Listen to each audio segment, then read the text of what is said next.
upping your password protection. Little League Sports. And would you rather live the rest of your life with a popcorn kernel in your tooth or an eyelash in one of your eyes? Welcome to another episode of Velocity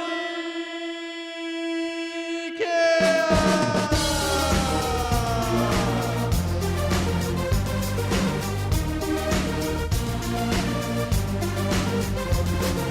Hello and welcome here to the Velocity Chaos Podcast. We are coming to you at the speed of sound on these sweet airways from the Hexapod Soundhouse in Cleveland, Ohio.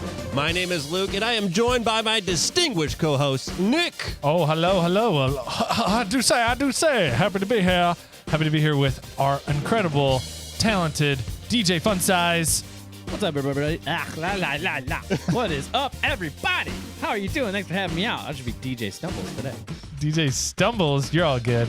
Well, hey, I want to know, Luke, what's going on the show today? It's more that fun that way when we're stumbling and bumbling through all this, because that's all we are, just a bunch of stumbling, bumbling fools. But we got some master debaters right at the top. We got some nostalgia back to maybe hitting dingers. I don't know. And then we got a little pee-pee help for you in a party knowledge segment. And I just want to remind all of our returning listeners, and just a little note for our new friends, that here at the Velocity Chaos Podcast, we explore the highest heights of human knowledge and the lowest depths of crude humor. Our mission is to tickle that pink thing between ears, poke that frontal lobe, or sometimes just smash the laugh box. So hop in and buckle up for an infotainment ride across the airwaves. And before we get into it, a reminder to follow us on Instagram at Velocity Chaos Pod and on Facebook and on Twitter at Velocity Chaos P. Also, drop us some stars on Apple Podcasts, some love on Spotify, and toss us a sub on YouTube. Make sure that anywhere you listen to podcasts, you have it set to download so that we get that love going, the love numbers, if you know what I'm saying. Anyway, guys, just wanted to say thanks as always for your support.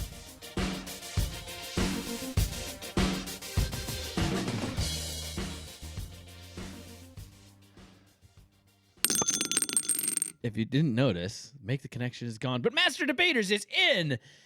Gentlemen, I got a real tough debate here, and it's something that I think it'd pressure anybody with a good conscience and a sensitive touch.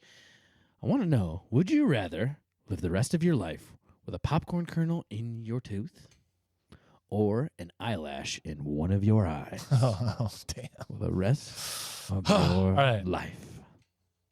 Let me get zen for a second because both of those were extremely off-putting. Yes, and this is, you know, this is a friendly debate, and this is for the people. This is we are taking sides for you out there, and each and every one of you. So as we center ourselves, Nick, if you'd like to take the floor. I would, and I'd like to take the floor in favor of the eyelash. I am a bit of a mouth freak, if you will. I'm not ashamed to say it. I'm not ashamed if anybody out there knows it. I can't stand having things in my mouth. I don't like it. It's got to be clean. If I didn't have to have teeth in my mouth, I wouldn't.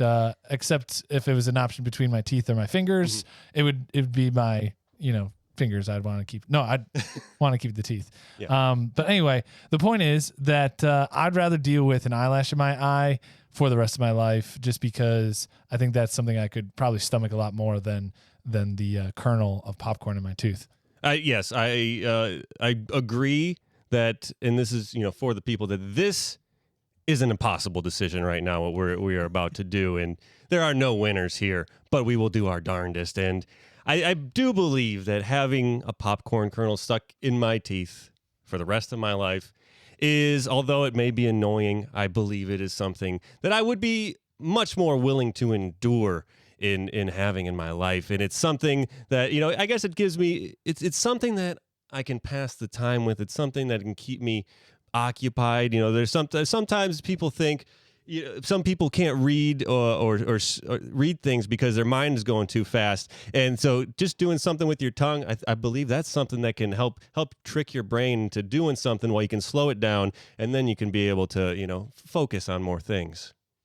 I can understand that, but this, like, I really appreciate how eloquently you opened this debate, that this is for the people. What would we endure for the people? What would we sacrifice? And in this case, I believe that having something in your eye, there's way to mitigate suffering, right? And that's what my message is today to all you out there, home and cozy, on your couches or at work, listening in, or out with the kids at the ballpark, whatever it is. We're all about mitigating the amount of suffering in our lives and the amount of suffering for our families. And I do believe that if it was an eyelash in your eye, there's something you can do about that.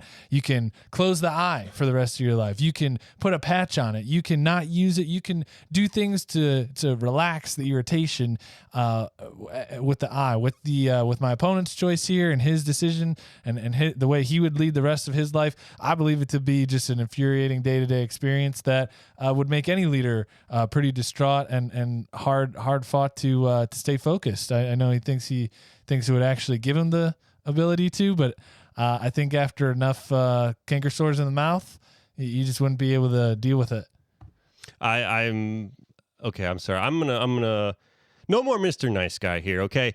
Having something stuck in your eye, and the people know this, everyone knows this, DJ Fun Size know this. You get a piece of sand, you get an eyelash, you get anything in your eye, you're out of commission for a while. You can't, that's not something that you can fake. You can't get around it. Your eyes getting all watery and it's itching. The pain that is going on in your eye it's unbearable to it.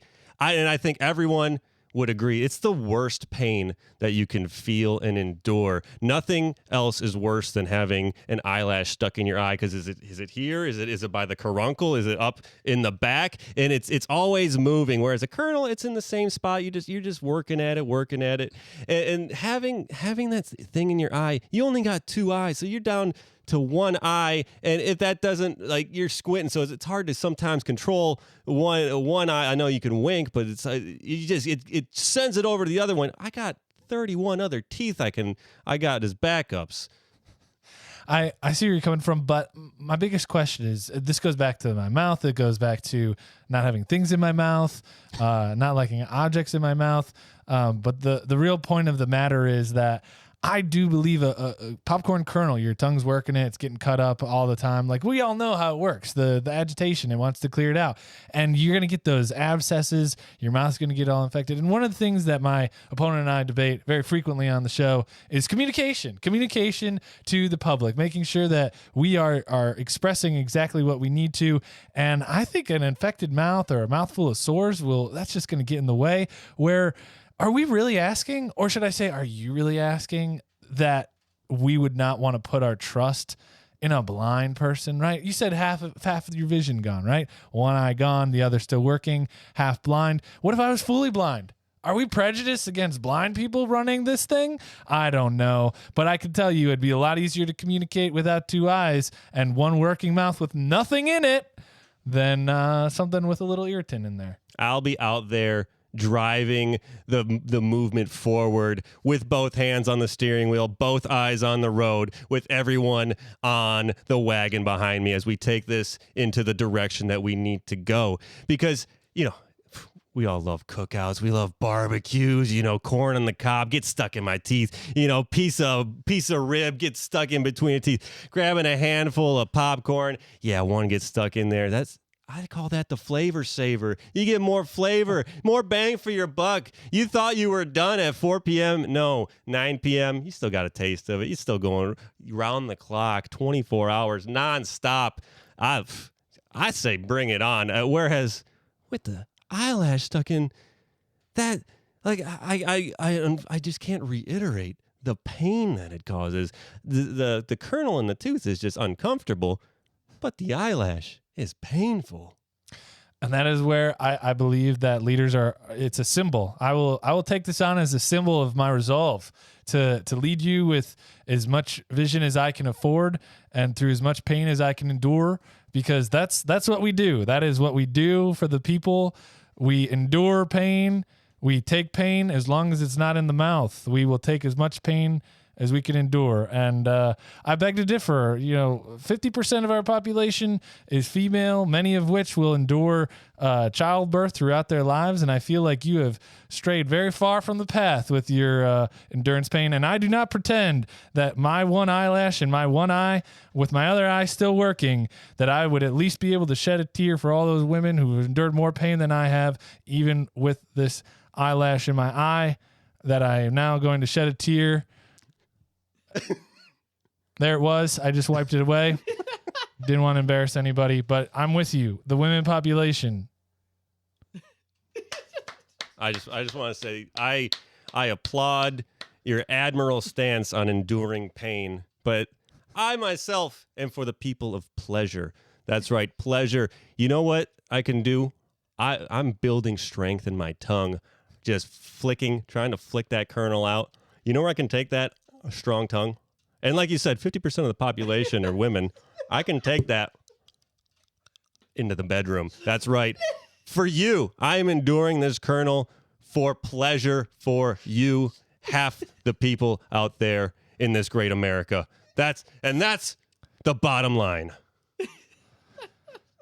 Well, that's an impressive argument, but I gotta say, I feel like this is starting to get to the point where our heatedness towards each other is just dissuading anyone from wanting to participate in the greater dialogue and the things that are more important. So I refer back to our illustrious judge, DJ Funsize, he's fun size for a reason, but to determine who wins this round of the great debate. Yeah, this is really tight, and it's really an impossible question, and I'm glad you guys took the time to respond to it in such professional manner as leaders would. Now, there's something to be had about the pain and enduring pain and sacrificing for the rest of our country, but there's also something about that strength and that power and having a little extra flavor in the bedroom. So I think Luke, you win. I think this needs to go towards the people. Anyone out there, would you rather have a popcorn kernel stuck in your teeth for the rest of your life, or an eyelash in your eye for the rest of your life? Let us know. Let us know. I just got to pull up my phone real quick, and I'm going to just check these memes real quick. Oh, yes. These are wonderful memes. I get my memes personally curated and sent to me by Meme Gene. Meme Gene is a meme cultivator that curates a cornucopia of memes that you are guaranteed to enjoy. When you sign up for Meme Gene, you will set up your profile, send in your DNA, and then wait. With that information, Meme Gene will analyze and judge you, and then send you only the best memes that you are sure to be satisfied by for hours or seconds. It's up to you. You can choose the frequency at which Meme Gene sends you memes as well. So now instead of your friends who think they're meme queens or kings sending you hundreds of unwanted memes, you can now block them and just enjoy Meme Gene.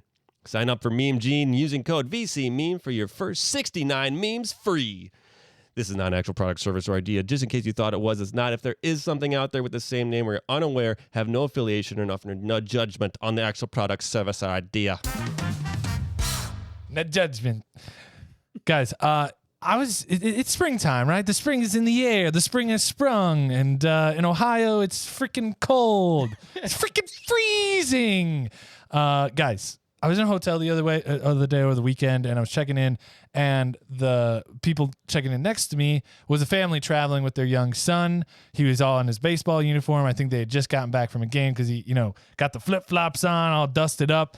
And it just took me flashback to the world of Little League. And that's what I wanted to talk today on our segment about nostalgia.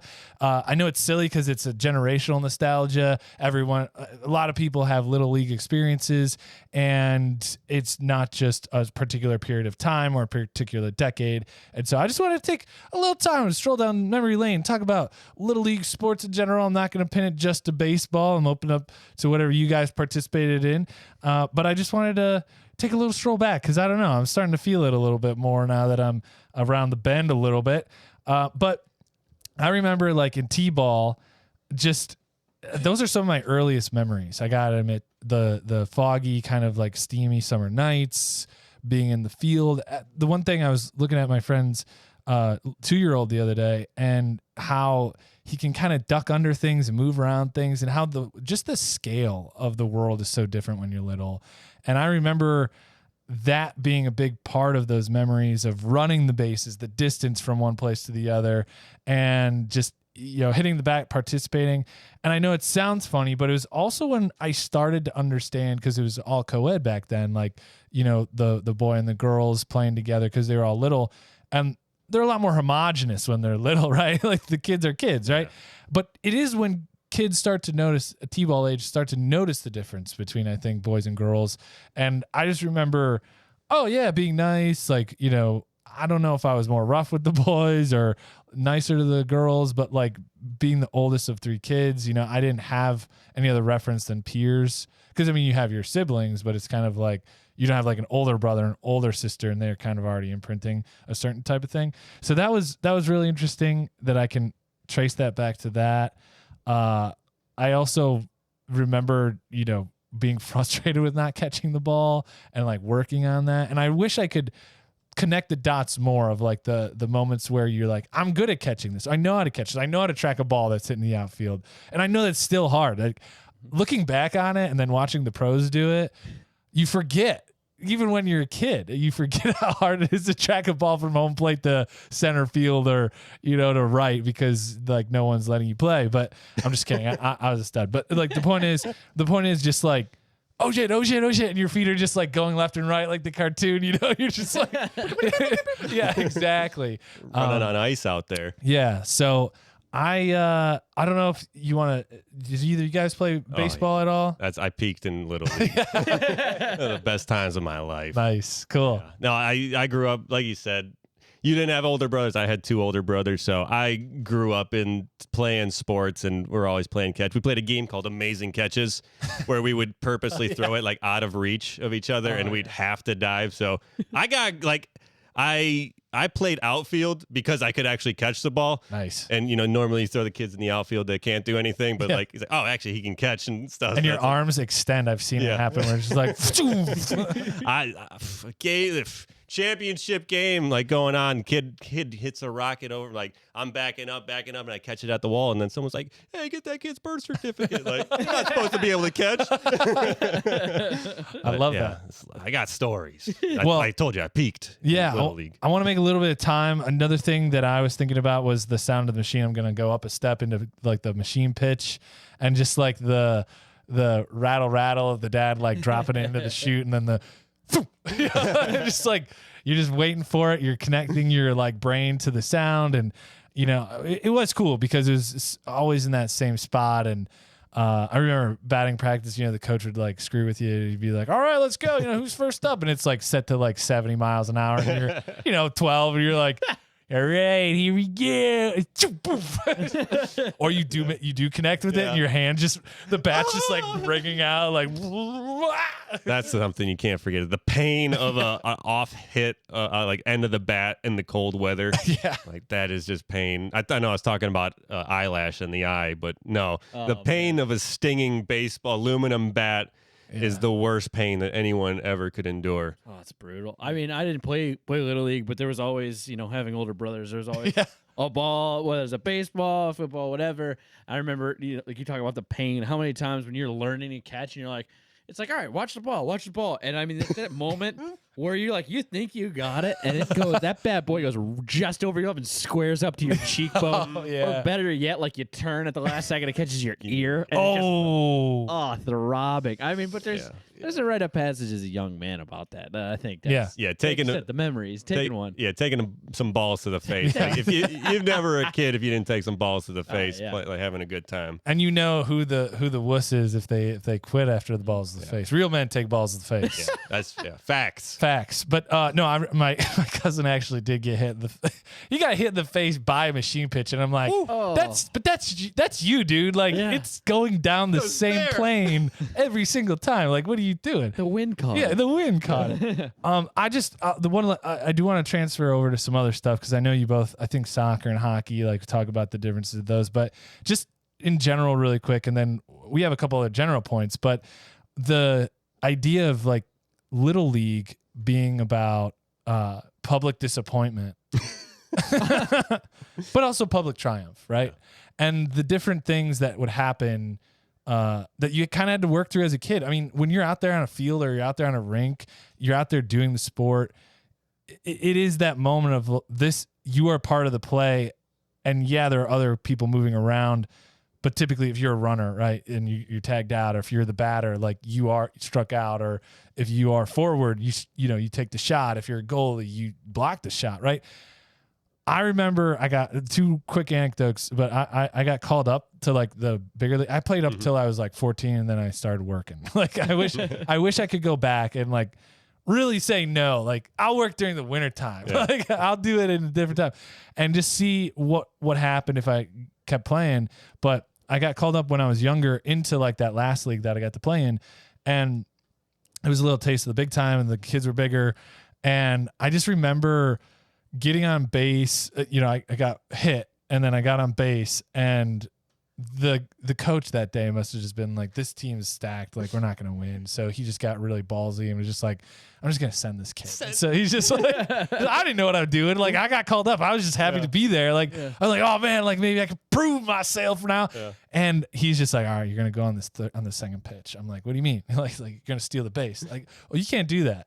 What do you mean? Like he's like, why just do what I'm telling you. I'm like, in my league you can't. It's like you couldn't steal. The like, conversation. The first baseman's like, all right, he's stealing. I'm number 2. So really though, his plan was like, no, I'll give you the sign, but like don't go until I tell you. Like, and so the first baseman wait. The guy gives me the sign that like third, fourth pitch, like I'm gone, and like I was fast, and so I rip it, and no one thought that the kid they called up was going to be ripping bases, right? So like they're just like, oh shit, throw the ball, and I was already there. I was there before it even hit the second baseman's glove. Kids going rogue.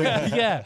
I stole probably 3 bases that game. Oh, didn't get tagged out one time. Nice. Had a nice, at least got hit the first time, struck out, and then had like a RBI single, and it was just like, dude, I must have got on base one more time if I stole 30 bases. But yeah, so that was like an amazing moment of being called up and doing a good job, and then like just like the coach, because they were typically dads, so it's not like, hey, we'll see you next season, kid, because like his kid's graduating, and he's like, I don't care. Like, but you'd see other guys who had a younger son, and like they're like, hey, my younger son's coming up with you, like we'll keep an eye on the draft, Yeah, right. And then the other time was just, dude, I wasn't like a slugger, but again, I was so fast. I hit 2 in the park home runs in the last league that I played in. Nice. And the one was like 2 guys on, and it's just like you catch up. You're like 10 feet behind that guy because you're just like, keep going. Just in the park home runs, like people are moving the ball around. Like it's the most actionable play that can happen, I think, in baseball, because you're not really supposed to get there, right? It's not designed for that. And so when it happens, and this happened in the pros, it happened, who's that guy who did it for the Tribe a couple of years ago, and it's just like so magnificent as a play in sports. So I again, public triumph, public disappointment. Tyler Naquin. Naquin, yeah, dude. The devil horns at the end. Yeah, so good. So good. So hit that highlight reel. I got to throw in my one story. But first, the worst thing about Little League sports is the parents. Wait, we'll get to that. Okay. Unless that's part of the story. I didn't say that. All right, my story is, so this was championship game, and we had our city and a neighboring city that we kind of cross-played each other, so there's like 4 teams from each league, and then each city had their own like playoff tournaments, and then in the final like championship game, the 2 best from each team. One of my friends from middle school was on the other team, so first day we're going at it, and it was like 16-16. It's getting dark outside, and they call the game. They say, hey, we gotta it's too dark, we can't see anything, we're coming back tomorrow. It's like, what? This is a Little League game. We're fine, we'll play it. So anyways, come back the next day. We're on defense first, and I'm playing left field, and guys pitching, and my coach tells he's like, you're playing too deep, come in. So I come in. What the kid does, he hits a rocket over my head, hits the fence. I'm like, God dang it! I could have caught that, and I was close to catching it, but I missed it. Anyways, so they score a run, so they're up, and we get the 3 outs. I'm up second, so I'm on deck. Guy in front of me, Alex, I remember. This is going back to Alex. No, guy in front of me, he hits a triple to start. Oh, yeah. Like, Down the first baseline, gets the extra, so he's in there. I'm up. I'm pissed off because like I could have stopped the run from scoring, but now I know I can tie the game. I rocket this one over the left fielder's head, so like kind of karma. Revenge. You get revenge, hits the fence. I get a double. Tying run scores. Next guy up. He does the same, like same, like in the gap, left center. I'm coming around. Coach is waving me home. Guess who's playing catcher? My friend from school. He's playing catcher. I'm running. He's going to catch the ball. I slide between his legs hit into home plate. He catches and like sits on me, and his ump is like save. Yeah, so that was just like such an awesome moment, like for the win. Wow. It was amazing. How can you not be romantic about baseball? Peaked too soon. I should have tripped myself. I should have ate shit, and then I would have been able to find my peak somewhere. Yeah. No, you got it. Did you guys ever just play running bases in the game running bases? Yeah. Oh my gosh, what a great game! I'd still play that with like a bunch of dudes and some beers. Like that could be It would really be fun. a lot slower though. I like my ACLs. I'm good. I'll catch. Okay, sure. You can make a curve. We can run past the base. I still haven't hit my ceiling. Maybe it's because I don't go outside the house enough. But I know that I've lost the step, right? But it's like I don't know where it is yet. I know I've lost it. I just can't find it. Oh man, I'll find it and it'll hurt. But I think that's what's funny. That's what's fun about sports. Like, I mean, you guys talk about T-ball league, like these age groups, and I mean, I know I had fun with sports growing up. It's like an integral part of my life growing up. And so when we were running, these are hockey camps, but when we were running camps for the little guys, what's in hockey slang, a celebration we call a celly. So on Sundays, sometimes we'd do weekend camps, and we'd have 6 LE Sunday. So and these kids, it was like they thought like because normally you got all these like serious people, they got to take their kids and put them in these camps because they want them to train. They think they're the next big thing, and we're having fun. We're like if you score, you got to bust out a 6 LE because it's 6 LE Sunday. Because like I was like I had fun playing hockey, so you get to have fun playing hockey. So they would come out and they're doing all the crazy nonsense, shooting the bow and arrow, like. So I mean, just trying to make sports fun for kids. Like that's what I appreciate about you bringing this up. It's like.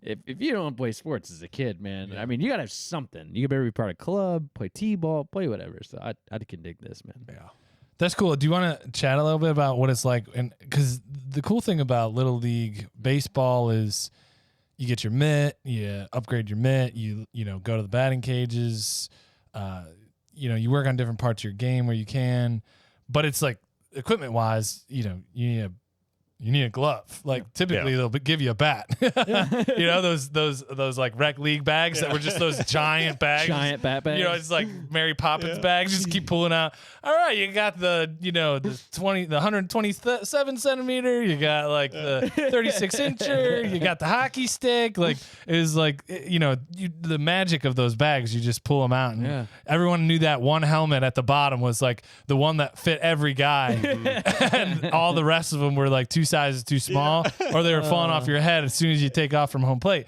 And so I think that the magic Mary Poppins bag in baseball was like the real deal. But what are like the tropes of like hockey? Oh, and there's a couple of things, and there's a quick story I'll tell it right after this part. But like one of the jokes we all make is real hockey players carry their bag. Because coming up hockey, you have so much equipment. And a lot of times with the younger guys, sometimes you get a little rolly bag, or you get, it's got wheels and a handle. But like, sounds like you look down on the rolly bag guys. Well, there's a point when you get old enough where the older guys come skating. They come you come in to get dressed while the other guys are coming off the ice, right? You come in a little early, and there's just a day when one of the older hockey players looks down at you and goes, "Hey, buddy, real hockey players carry their bags."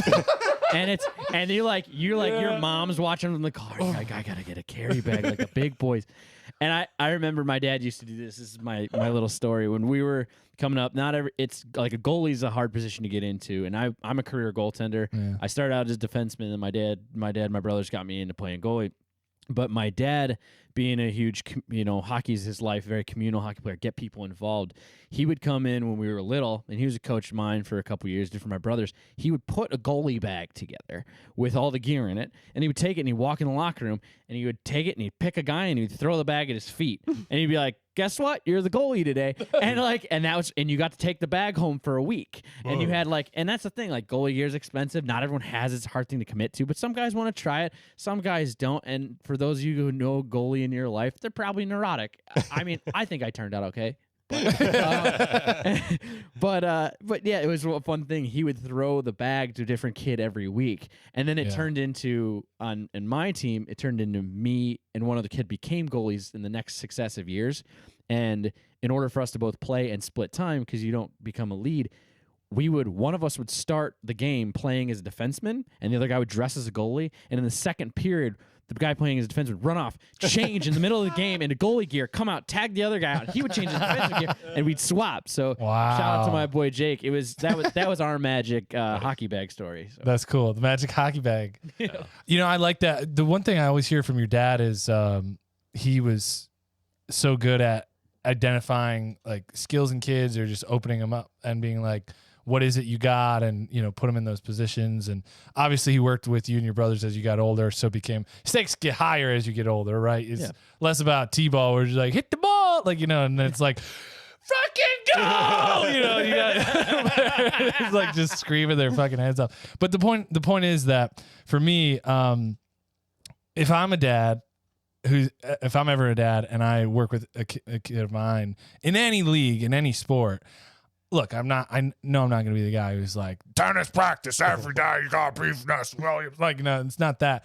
But it's we're going to win, or we're going to try. I'm not going to, I can't be that guy who's all right, kids, let's go. Good luck. Good luck. Have a good one. Good job. Good job. It's and I'm not going to be the guy who's you know what, kid, you suck. You freaking suck, Jeremy. I swear to God, I'm going to find your freaking father and I'm going to tell him some nasty things, Jeremy, because you're nothing, Jeremy. It's just no, you don't want to be like that, but you want to be hey, man, you're not a first baseman. You're not a shortstop, buddy. Look at those legs. You're not a shortstop, buddy. You might not even be a baseball player, buddy, but you know what I mean? Hey, you have a talent. Go play outfield. Not because you're bad, because you're good. And it is fun when you're in the machine pitch, because that's the cool thing about baseball. You play first base, you play third base, you play catcher, you play pitcher, you play outfield, you do whatever you want. And it's fun because it's you're creating range, you're experimenting, but it helps kids.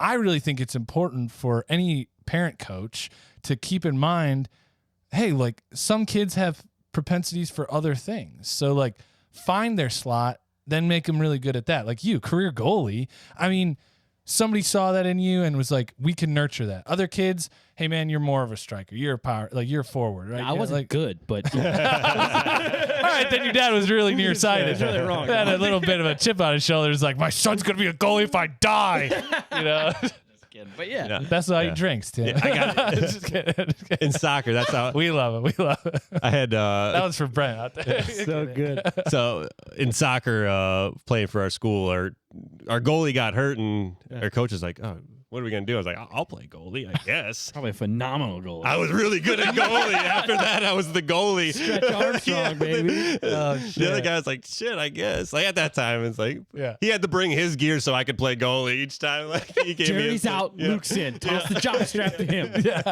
damn, that was good. I was okay. I can't skate, so I can stay in one place. Yeah. That sounds like a goalie to me. Yeah. Going in circles. God, that's so good. Did you play any other sports, you guys? Basketball. Oh, really? Baseball, soccer, Yeah. Basketball. flag football. Were you in a little league basketball? School. Is that why you don't like it? Yeah, it was it sucked. Okay, so yeah. People are oh yeah, you're good, and then but I never played much. What they really meant was, yeah. oh, you're tall. Yeah. No, I wasn't we had taller guys, but it was Okay. we just coaches' sons type thing. But Oh, yeah. I mean, maybe I wasn't good. I don't know. Basketball, the thing, I've tried to play it, even pick up basketball when I was younger. I've even had family members bring the young guns together and do little clinics over a summer. The repetitiveness, right? The repetition of just certain you have to repeat your free throws. You have to repeat your three throws, Yeah. your 3 shots, your 3-pointers. See, I don't know basketball. No, it looks like looking around. This is embarrassing. No, you have to, or your hook shot or your layup. Like you have all these aspects of the game that you have to do many, many, many, many, many times. In baseball, you can get by just being a really good batter or a really great stretch on first base. Just felt like a run in. Yeah, exactly. Somewhat hand-eye coordination. Yeah, You're good. just a wicked break on your curveball, whatever. Like people put you in there a pitcher and say, we gotta know, we got a designated hitter, DH is gonna go in there smack it around. Yeah. So that's the one thing about basketball I just could never get into. So did you have fun with soccer? Soccer. It's like it was fun and it sucked. Like I liked running a little bit, but playing goalie.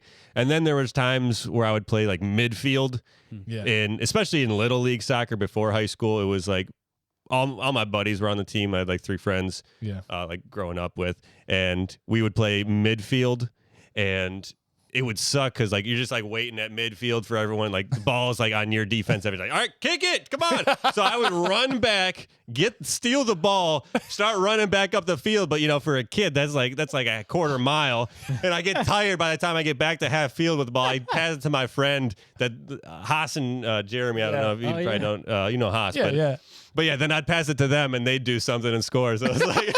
That was our dynamic in rec soccer. They got all the credit. Yeah. That's why they're off doing their thing, and you're here doing a podcast with us. Yeah. Last couple things. I know we got to wrap up. Time flew on this segment because I just think we were just all having fun talking about it. But like you said, Luke, some of the things that are awesome about Little League sports, the crazy parents. My dad coached me one year, and he literally chased this other dad into the parking lot. They were threatening. The funny thing about dads too is like they're big bull elephants, just like, I'll beat you up as they're like walking away from each other. Like they clearly won't. You clearly will not beat him. I'll beat your ass. You come back here. No, you come back here. No, we're walking away. No, you come back here. He's like, come on. Steve, come on. Steve, it's not worth it. Not in front of the kids, Steve. Not in front of them. I kind of thought it was cool though, because like my dad was I just remembered that he was fighting with the assistant coach. Yeah. Where I was about to be like, it's cool. Like my dad was defending us. And I'm like, no, he really just got pissed off at something stupid that the assistant coach said. Like this, he probably challenged his authority and was just like, you do not. It's just like, I'll beat you up. I got a wild story here. In high school indoor soccer, we had, varsity like indoor soccer. This one game, our coach, which is someone's dad, he had a mustache, and their coach had a mustache. They were getting mad about something. At the end of the game, they were like mustaches like, oh. And then one guy on our team, he goes, "Don't touch coach," and he punches the other coach in the face. It was the craziest thing. And you just hear it was nearly like everyone's like pulling people off of each other, but this kid just cold cocks this old guy. That is amazing. Just like he's bounded down, just like, don't touch him. Oh my God. I have child immunity, you can't hit me back. Yeah, ill-informed. Yeah, man, I did a quick video thing for a soccer game, high school soccer game for girls. Like the ref did blow the call. Like he gave it to the other team. Like they were in OT and it just really bad penalty call in the box. It wasn't even flagrant and it was just bad to decide the game on that, right? And a guy did go out from the stands. And it was like a nice field with the walls in between like the stands and like the bench. So it takes a conscious, not that he went over, but he walked in and was like walking right up to the guy. Dude, again, this is so great. They were jawing.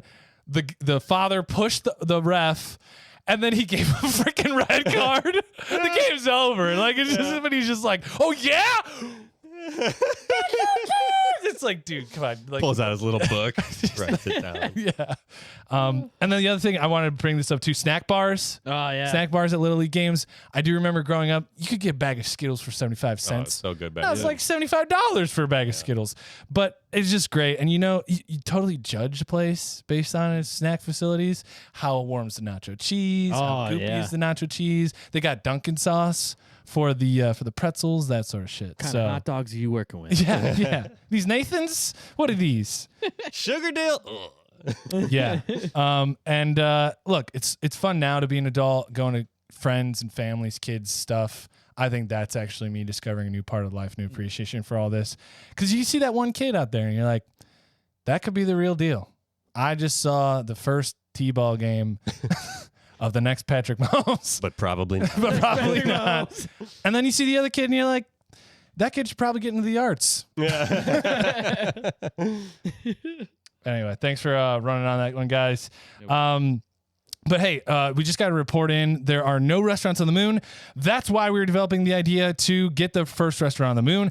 And that's where you come in. You can help fund us with donations as we develop the idea of thinking about putting the first restaurant on the moon. We have several donation tiers for you to send us money so that we can better think about the possibility of developing the concept of getting the first restaurant on the moon. We are partnering with a solar community adventure market to help us in this out of this world idea. So send your donations to us and put VCSCAM on the memo so we know who the suckers are. This is not an actual product service idea, just in case you thought it was. It's not. If there's something out there with the same name we aren't aware and have no affiliation of, no judgment on the actual product service idea. Boom.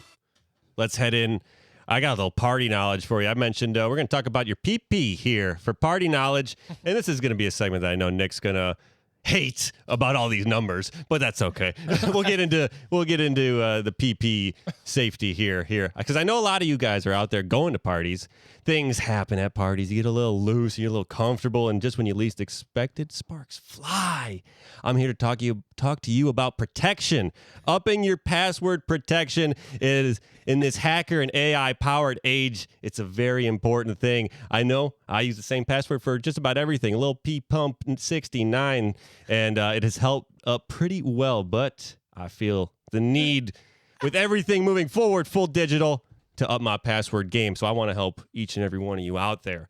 I will provide the links to these articles, and if anyone wants to test their password strength, just send me a direct message or an email with your username and password, and I will personally verify the strength of your password before we get into it, okay? And this goes along. You can, VCSCAM, for that moon restaurant thing that we're working on. All right, let's get into the statistics. And some of these, I want to ask you guys, are you guilty? Because I was reading through these. I'll get to at the end why I wanted to get into this. Be very careful, DJ. Be very careful, DJ Fun Size. He's baiting you. He's baiting you. 6 hours after this, changing all my passwords. Gonna be up late tonight, just being like, Yeah.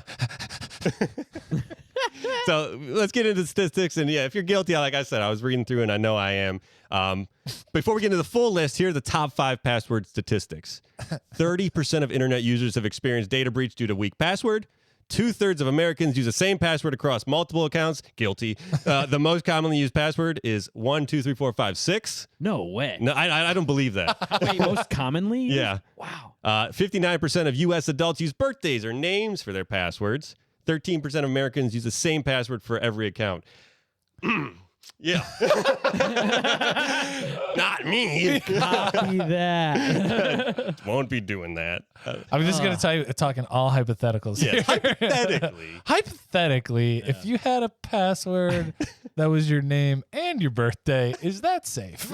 Yeah, both of them. Just menagerie. If you put your birthday first, is it better or worse? See, I just want to get into like some of the causes, the causes of password hacking and mistakes you use, and then I'll tell you guys how to make a nice password going forward. Oh, we're gonna let a little PP workshop. A little here. PP workshop. That's Nice. right. Work on that PP. All right. So in 2019, Google /Harris poll survey 3,400 people. They found that 37% use 2-factor authentication, which I think that's probably going to be the future as we get into the numbers later. Yeah, but that makes it harder to share accounts because then I got to be like, bro, text coming your way, verified at account, so I can hook you up. 47B19G. Can I say I didn't know about wasn't truly aware of two-factor identification or authentication. It's a mouthful. God, so many syllables. Kernel in the teeth. I know. Till literally like 3 or 4 years ago, I like got sat down by a friend of mine. Like was like, dude, this is not okay. You just got your Steam account hacked. Your Huntington account got hacked in the same breath. Oh my gosh! And I was like, did you say my Steam account got hacked? Oh my god! It's more valuable than my bank account. Yeah, whoever hacked the Huntington one should have hung out with the Steam guy. And it was like a day-long process of getting it back. Oh, man. it's awful. That hurts. I have never been hacked. Nice. No. I'm just okay. Yeah, But I've been hacked. I feel like give me the wood. Yeah. Oh, here, I got it. Thank you. We're good. Through the chain. I gotta touch you when you do it. You gotta touch me. Touch me. We're PP good. protection. PP protection. Knocking on wood.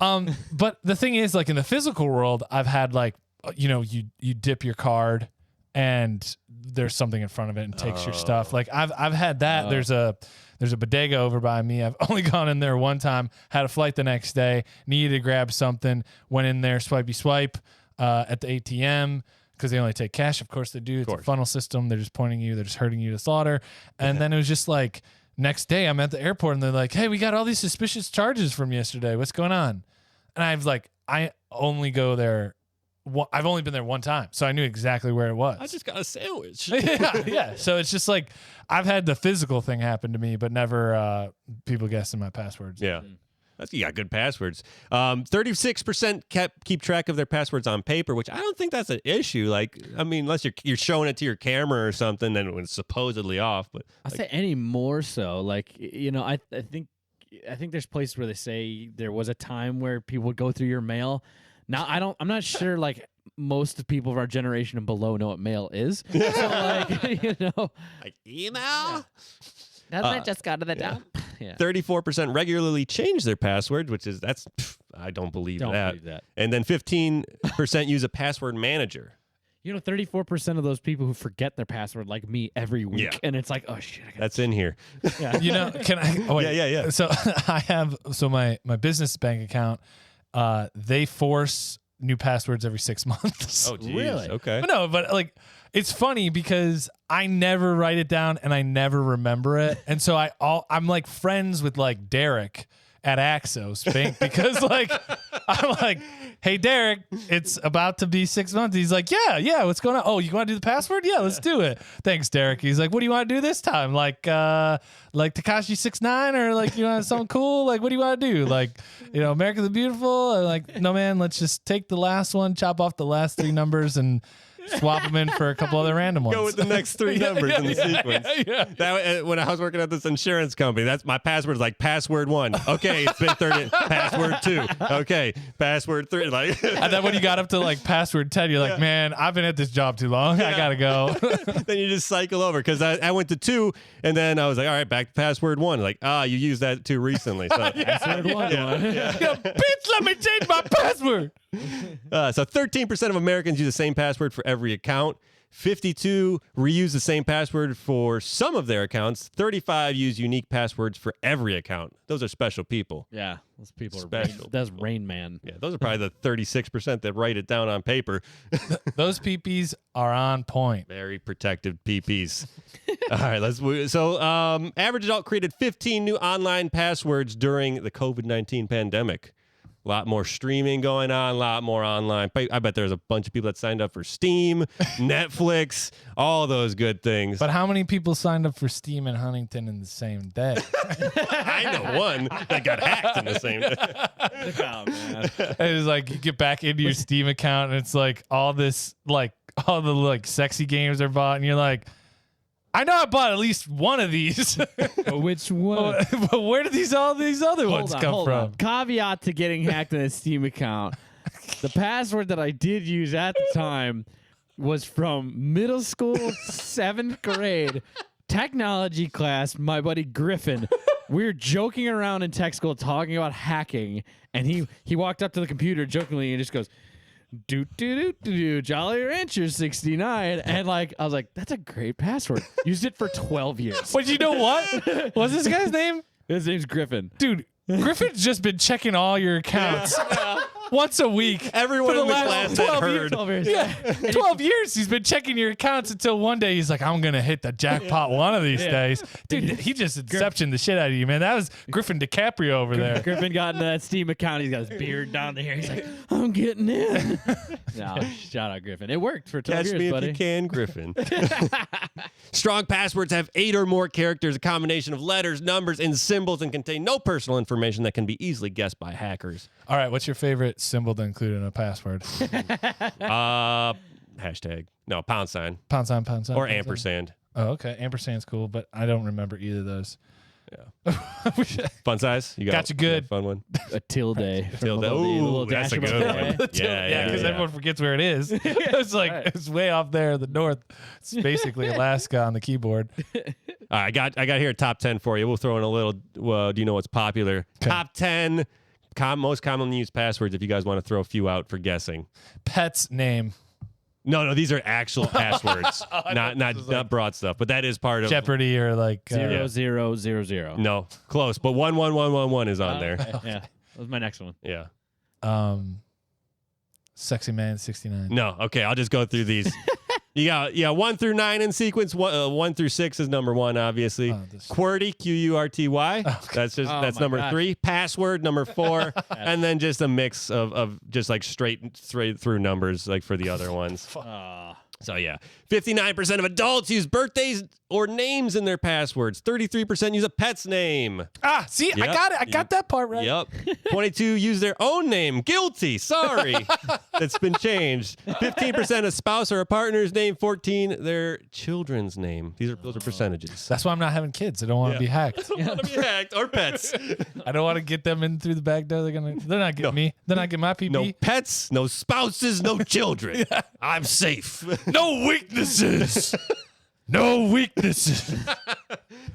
Only 27% of U.S. adults use a random password generator when creating new passwords. How many? 27? 27%. I got some statistics here for you. Okay, here we go. In 2020, the password management market was valued at guesses.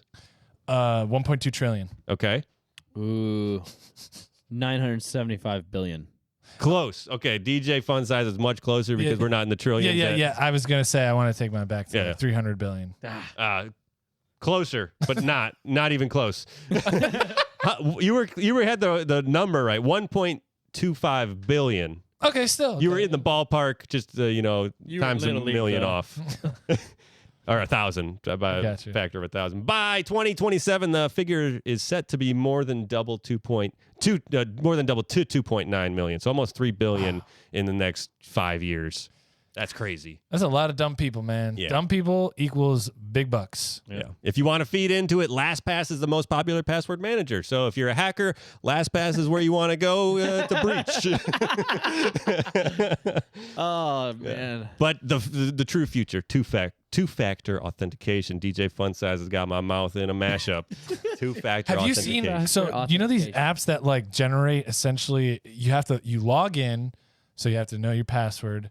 Then you use your social security number as well, and then you it like gives you like a window of like 10 minutes to use that password to log in. And this is for like very high level security stuff when you're registering for to get your global fast pass or whatever for like pre-check, TSA pre-check. Yeah. You have to do all that stuff through that. I mean, it's really like high level government security level stuff. Taxes and stuff, they do the same thing. They ping you a password and it's only good for 10 minutes. You can always go renew it, but it's only for a window that you have access to. Yeah. Yeah, you get those, some of those, like when you're resetting, it's like, here's this, and then you got a window, and then like you're waiting for the email, and it doesn't come through. Check your spam, still doesn't come through 5 minutes later. Like you're going back and forth, refresh.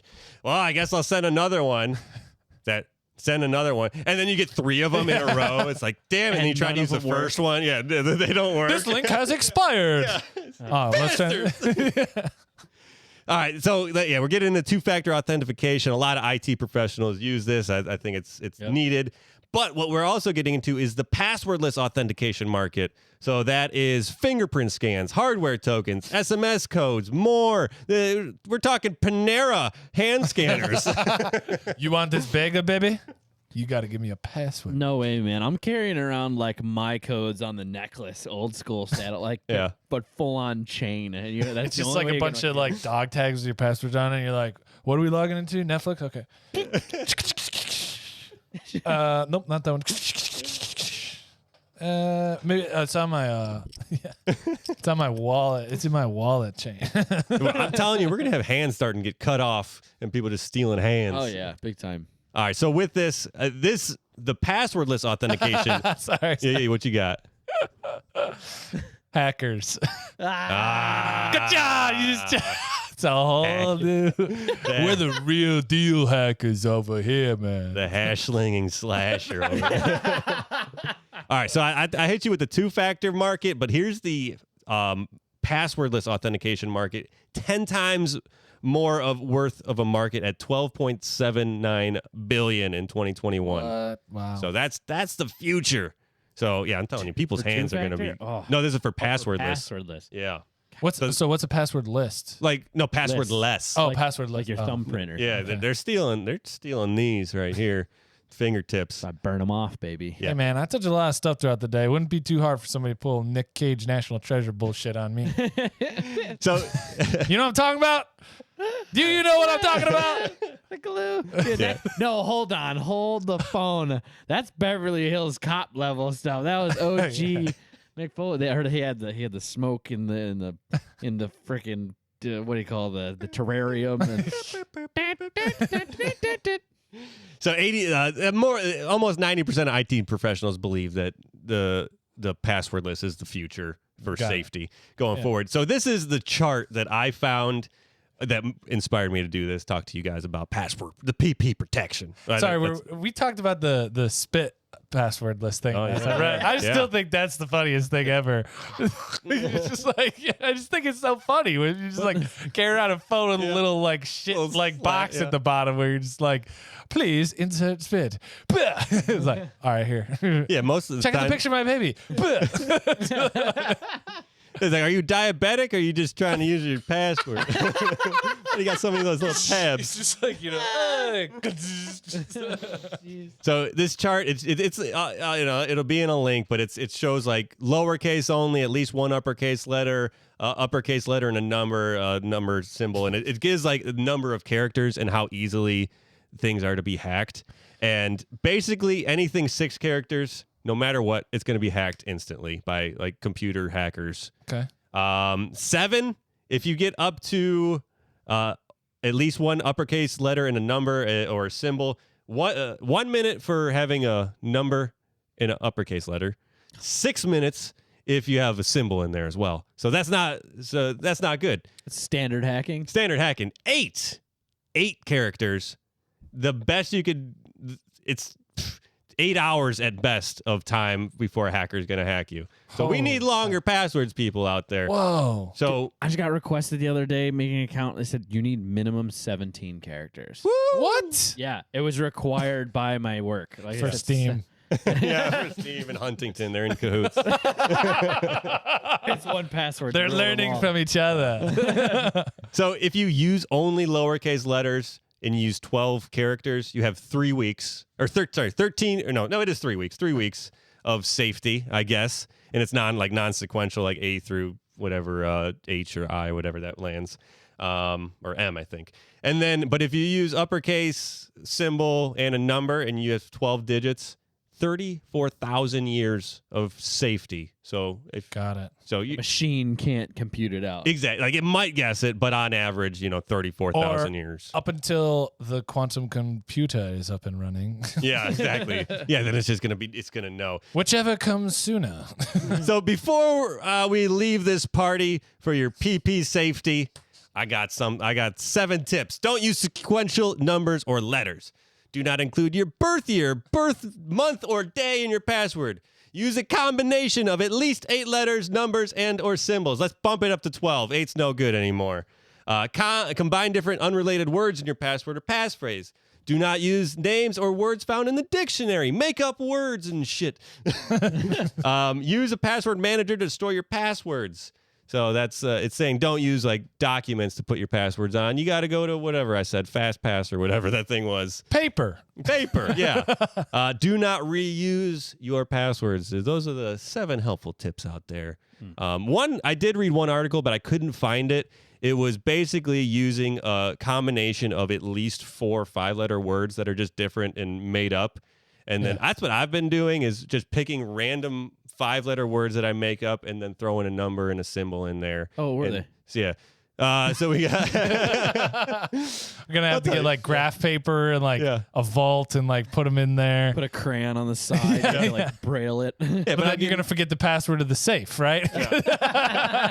But I can just picture, like you said, 36,000 years from now, like your boy Griffin just like uploads his consciousness into like the AI meta world, and just like for 34,000 years is like trying to be like, what came after Jolly Rancher 69?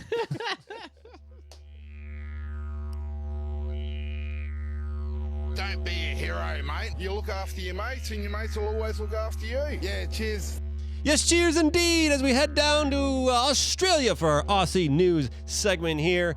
And have I got a story for you? We got the REDcycle Scheme. That's right. A stockpile of Woolworths and Coles soft plastic recycling has been found in Sydney after the REDcycle Scheme collapsed in November. REDcycle has left a $5 million debt and a stockpile of thousands of tons of unrecycled soft plastic across the state.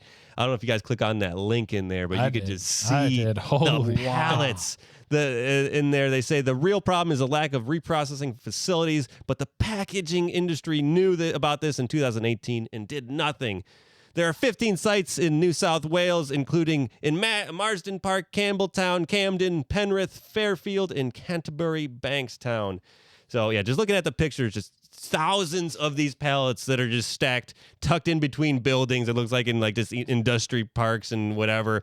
And they're just trying to set up new operations, but the process is just moving way too slow. And the people are starting to worry because someone's like something like this could like catch on fire and just create this big chemical cloud and just, it's a big hazard.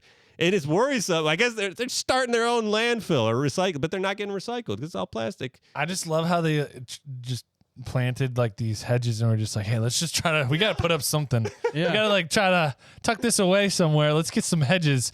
And then like the helicopter flies over like, shit. Shoot down the drone. Get taller hedges.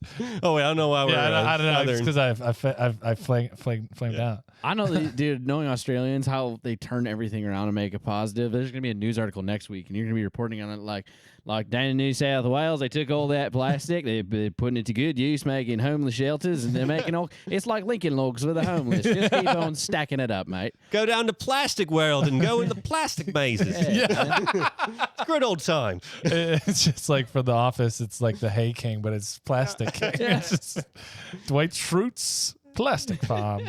And that just goes to show you that in life, when life gives you lemons, you got to make a nice peach drink out of it and a little splash of lemon in there because, you can't always do what's right and what's best. But when sometimes you get an eyelash stuck in your eye and you're feeling the most horrible pain ever, sometimes you got a kernel stuck in your tooth and you can't go to sleep until you get it out. So you get up and you finally floss for the first time in about 2 years. You're like, oh, why is there blood on that? Anywho, then you move on and you're just playing Little League and you're stealing bases like no one ever before, sliding between the catcher's legs. And now you're the goalie because that's all you could really do. And that's okay because we need a goalie out there. Someone's got to be the goalie. And you take one for the team and you save a life. That's right. You can go out there but you know what you can't save? You can't save your passwords if they're too simple because someone's going to steal it. You got to save it you got to protect your pee-pee. No, you got to the safety of your pee-pee is most important.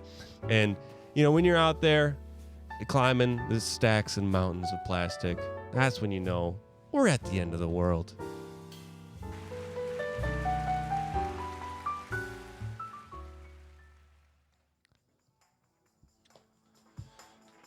All right. Woo woo. we're pulling it into the recommendation station, the part of the show where we make sure that you guys leave with nothing less than a sterling recommendation from us. This week, I'd like to recommend a TV show that I just finished that's very good, Blackbird, on Apple TV Plus, Apple Plus TV, whatever it is, you know what I'm talking about. The thing with the apple with the little bite taken out of it. Based on a true story of Jimmy Keene going undercover at a dangerous prison for the FBI to obtain a confession from suspected serial killer Larry Hall. It stars Taron Egerton of The Kingsman fame and Paul Walter Hauser of Fat Person fame. And just kidding, he's a great actor. He's completely fantastic. But guys, this 6-part miniseries is so incredible. The supporting cast, Greg Kinnear, Sepideh Mofi, and one of the final performances from Ray Liotta, R.I.P., man. He really put it in on this one, put a lot of heart into it. And it was created by Dennis Lehane, who is the author behind Mystic River, Gone Baby Gone, Shutter Island, The Drop, and he was a collaborative writer on The Wire and a couple of other really high-end TV shows. So this guy he's out there just writing such incredible stuff that really considers the darker side of the human psyche, but in a way that makes you think and that resonates and reverberates. Like I said, phenomenal writing, amazing performances, both Taron Egerton and Paul Walter Hauser. It's not really like an action, like whodunit. It's more of like a duel of the minds because they're just stuck in this prison. And his only objective is to get a confession out of this guy. And if he does, he gets to go free. And it's freaking crazy, man. At the end of it, turns your head on its ear, and perceptions of, jocular history from the 80s, 90s, kind of a big examination of masculinity. And I think it honors the memory of victims of crimes like this in a way that I haven't really seen a show do.